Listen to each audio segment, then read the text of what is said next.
100% सत्य आहे. संस्थेची हानी केली जाते हे लक्षात आल्यानंतर जसं निवडणूक आयोगाला संविधानामध्ये अनन्य साधारण महत्व हे निवडणूक आयोग ह्यालाच म्हणजे कुठेतरी विकलांग करण्याचा प्रयत्न झाला. सगळ्या ज्या इन्स्टिट्यूशन्स आहेत, सगळ्या ज्या एजन्सीज आहेत, त्याचा वापर सत्ताधारी संविधानाच्या चौकटीच्या बाहेर जाऊन करतात. म्हणजेच संविधानाला हात लावण्याचा प्रयत्न. ज्या पद्धतीने वोट चोरी झाली आहे, ज्या पद्धतीने SIR लागू झाली आहे ठाण्यामध्ये, कोण कोणाची सही मारताय कळत नाही, पण मतं मात्र गाळ होत आहे. तिथे ऑब्जेक्शन घेतल्यानंतर सांगतात की तुमचा फॉर्म तर तुम्ही सही करून दिलाय, तर तो म्हणतो माझ्या घरी झाले नाही, तुम्ही सही द्यायला किंवा मी सही केलेलं नाही, माझी घर तपासणी झाली नाही, मतं करून त्याला काय म्हणायचं. आणि असे अनेक उदाहरणं मी दिली.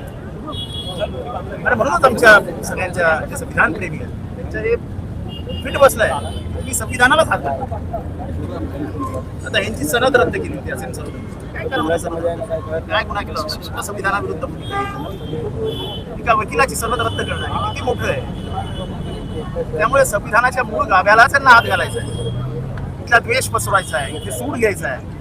आणि ह्यांना शेवटी इथली जी व्यवस्था आहे ती धर्म आधारित आहे. इथला जो सर्व धर्मनिरपेक्ष भारत आहे तो बाजूला काढून ह्यांना ह्यांच्या मताचा भारत